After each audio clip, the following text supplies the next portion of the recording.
Welcome to in depth study. चलिए 22 जनवरी की कुछ डिस्कशन स्टार्ट करते हैं। चलिए, सबसे पहला क्वेश्चन का इम्पोर्टेंट क्वेश्चन है, लगातार इसके ऊपर पूछे जाने वाला सेशन क्वेश्चन है, तो ध्यान से नहीं पढ़ेंगे तो क्वेश्चन गलत करेंगे। अरे भाई ठीक है, सबसे पहले निम्नलिखित कथनों पर विचार करें। अब सही कथन बताना, ठीक है। तो पहला कथन क्या, all India forward block Bharat में एक वामपंथी राष्ट्रीय राजनीतिक दल है।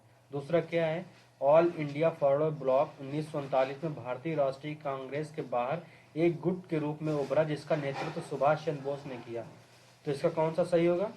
तो आपको ये लग सकता है कि बिल्कुल दूसरा ऑप्शन सही है, क्योंकि ये राष्ट्रीय कांग्रेस में से मतलब सुभाष चंद्र बोस ने बनाया था, 1939 में भी बना था। मगर यहाँ पे एक कॉन्सेप्ट एक क्वेश्चन बीच में गलत हो, बाहर नहीं, ये कांग्रेस के अंदर ही ये गुट बना था। तो पहला और दूसरा ऑप्शन गलत हो जाएगा, और पहला ऑप्शन बिल्कुल सही है कि सुभाष चंद्र बोस ने बनाया था, तो उन्होंने लेफ्टिस्ट विचारधारा के थे, तो वामपंथी राष्ट्रवादी राजनीतिक दल था। तो पहला ऑप्शन सही हो जाएगा। कौन सा? पहले का ए। दूसरा क्या, भारतीय संसदीय कार्यवाही के उपकरणों के संदर्भ में निम्नलिखित कथनों पर विचार करें। कौन सा सही है? तो प्रत्येक संसदीय बैठक के पहले घंटे को प्रश्नकाल कहा जाता है। दोनों सदनों में प्रश्नकाल के सत्र सभी दिनों में आयोजित किए जाते हैं। तो पहला ऑप्शन तो सही है। दूसरा क्या है कि सभी दिनों में ये नहीं प्रश्नकाल आयोजित किए जाते, तो दूसरा ऑप्शन गलत। वैसे एक्सट्रीम थोड़ा लग रहा था, दूसरा ये भी गलत है। इस वजह से गलत है क्योंकि इसमें दो एक्सेप्शन दिए गए हैं कि या तो जब राष्ट्रपति भाषण देता है तब नहीं किया जाता, ठीक है, सत्र को नया आयोजित हो तब नहीं। तो पहला ऑप्शन इसका सही हो जाएगा, ए। तो क्वेश्चन नंबर तीसरा देख लीजिए, क्या संसद के प्रश्नकाल के संदर्भ में निम्नलिखित कथनों पर विचार करिए। ठीक है, उपरोक्त में कौन सा कथन सही है? तो पहला क्या है, प्रत्येक संसदीय बैठक के प्रत्येक घंटे को प्रश्नकाल में के लिए रखा जाता है। यहाँ प्रश्न केवल मिनिस्टर से पूछे जाते हैं और निजी व्यक्तियों के लिए शून्यकाल में पूछा जाता है। तो पहला ऑप्शन गलत हो जाए, क्योंकि प्रश्नकाल में क्या चाहे वो मिनिस्टर हो या निजी व्यक्ति, किसी से भी क्वेश्चन पूछा जा सकता है। तो पहला हो जाए गलत। जैसे ही पहला गलत होगा तो ए और बी तो हो नहीं सकता, मतलब दूसरा सही है। तो दूसरा क्या है, तारांकित प्रश्न के लिए मौखिक उत्तर की आवश्यकता होती, इसके लिए इसके पूरक प्रश्नों का पालन, मतलब कि क्या होता, तारांकित प्रश्नों को मौखिक प्रश्न उत्तर या मौखिक तरह से जवाब दिया जा सकता, उसी तरह पूरक प्रश्नों में भी किया जा सकता। दूसरा तो सही। तीसरा देखिए, प्रश्न काल है, आयोग नियुक्त न्यायालय या विधानमंडल की नियुक्ति का कारण बन सकता है। तो बिल्कुल सही। तो प्रश्नकाल इन पे क्वेश्चन कर किया जा सकता है। तो दूसरा और तीसरा सही है, ऑप्शन नंबर सी सही हो जाएगा। क्वेश्चन नंबर चौथा देखिए क्या है, इन्फ्लुएंजा ए वायरस लगातार परिवर्तित होता और इसका कारण क्या है? इसमें कौन सा सही है? ठीक है, यह एक आरएनए वायरस है जिसमें एक खंडित जीनोम होता है। दूसरा क्या है, उसके जीन आसानी से मिश्रित हो सकते हैं। तीसरा, ठंडी या गर्मी के प्रति संवेदनशीलता में वृद्धि करता है। तो इन्फ्लुएंजा में क्या है कि ये तीसरा ऑप्शन गलत है, क्योंकि ठंडी और गर्मी के प्रति संवेदनशीलता में वृद्धि नहीं करता है, सेंसिटिविटी इसमें ज्यादा नहीं होते। तो इसका तीसरा ऑप्शन गलत हो जाएगा। जैसे ही तीसरा गलत होगा तो पहला दूसरा सही हो जाएगा। तो पहला क्या है, आरएनए वायरस है। याद रखिएगा, इन्फ्लुएंजा कौन सा है, आरएनए वायरस डायरेक्ट पूछा जा सकता है और जिनके साथ आसानी से मिश्रित हो जाता है। तो क्वेश्चन नंबर पांचवा क्या है, S-400 ट्रायम्फ मिसाइल के बारे में निम्नलिखित कथनों पर विचार करिए। यह सतह से हवा मार करने वाली मिसाइल जो फ्रांस के अल्जमा सेंट्रल डिजाइन ब्यूरो द्वारा डिजाइन किया गया सिस्टम, ये S-400 है, ये एक साथ कई लक्ष्यों को भेज सकता है। तो पहला ऑप्शन गलत हो जाएगा, S-400 रशिया का था, ठीक है।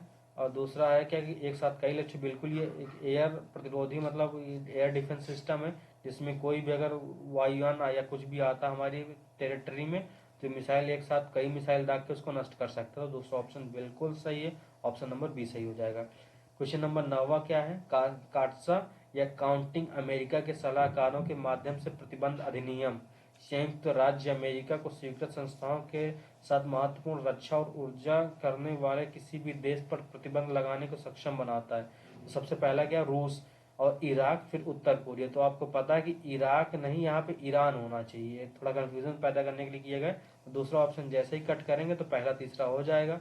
तो कौन सा सही है, option number B. Question number 7, पश्चिम में भूमध्य सागरीय तट के पास वेस्ट बैंक। तो वेस्ट बैंक इसराइल के पास 3 लोकेशन बहुत इंपॉर्टेंट है, एक वेस्ट बैंक है, एक गाजा स्ट्रिप है और एक है गोलन हाइट। तो इन तीनों की लोकेशन आपको पता होगा। गोलन हाइट सीरिया और इसराइल के बीच है और गाजा स्ट्रिप मिस्र और क्या कहते हैं, इसराइल के बीच है, और यहाँ पे क्या है, जॉर्डन और मृत सागर के पूर्व में स्थित है, तो वेस्ट बैंक। तो पहला ऑप्शन इसका सही हो जाएगा, तो ऑप्शन नंबर सी इसका सही है। ठीक है।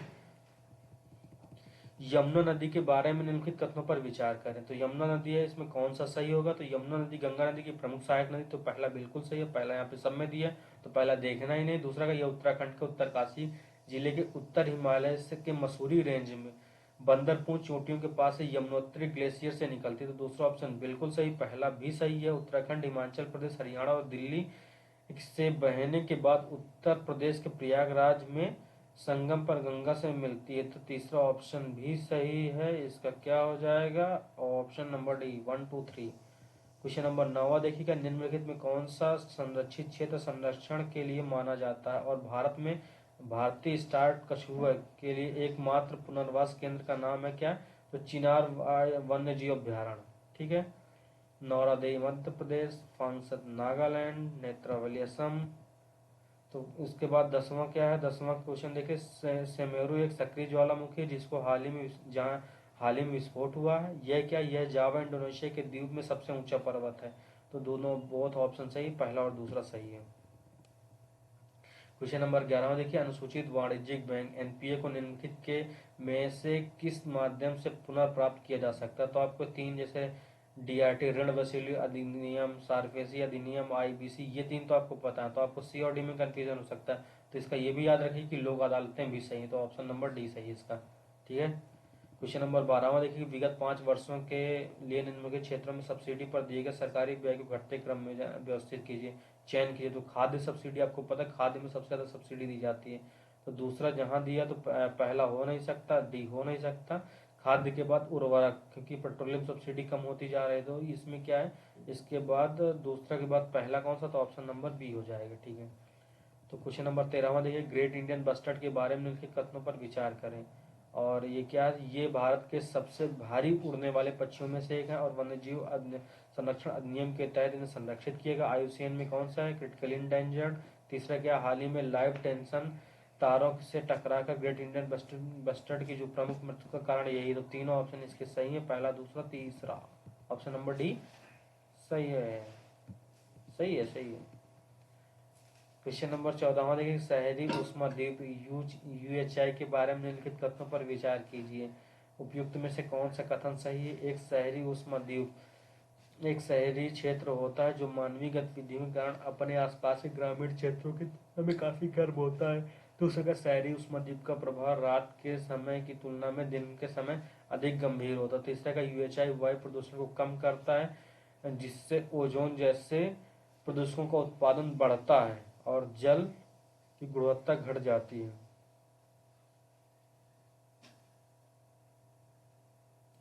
तो देखिए यहाँ पे क्या है कि इसमें क्या बताना आपको, मुझे सही नहीं बताना चाहिए था।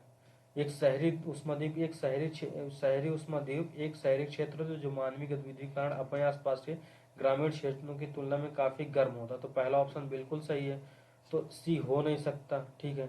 दूसरा क्या है? तीसरा देखिए, यूएचआई वायु प्रदूषण को कम करता है, तो वायु प्रदूषण को कम करता है जिससे ओजोन गैस जैसे प्रदूषकों का उत्पादन बढ़ता और जल की गुणवत्ता घटती है। तो यूएचआई क्या होता है? अर्बन हीटलैंड। यहाँ पे क्या होता है? आसपास के ग्रामीण की अपेक्षा यहाँ पे क्या होता है? तापमान ज्यादा होता है। अगर यहाँ पे तापमान ज्यादा होगा तो यहाँ पे लो प्रेशर बनेगा। लो प्रेशर बनने का मतलब क्या है कि इधर की तरफ हवाएं चलेंगी, तो हवाएं जब इधर चलेंगी तो जितनी भी मतलब इधर की जो प्रदूषित हवा है ये ऊपर उठ जाएगी और इसका जगह कौन सी? ठंडी हवा ले लेगी। तो मतलब कहा जा सकता है कि वायु प्रदूषण कम होगा। अगर ओजोन जैसे गैसों का उत्पादन बढ़ता, क्यों ओजोन गैसों का उत्पादन बढ़ेगा? क्योंकि टेम्परेचर और जो इनके केमिकल से रिएक्शन करके ओजोन का उत्पादन बढ़ेगा। ठीक है। और जल की गुणवत्ता घटती है क्योंकि यहाँ पे अर्बन हीटलैंड में क्या होता है कि ये भूजल बहुत नीचे चला जाता है, क्योंकि अर्बन हीटलैंड यहाँ पे कंक्रीट के जंगल, यहाँ पे नीचे जल जा नहीं पाता। तो तीनों ऑप्शन इसके सही है, पहला, दूसरा, तीसरा।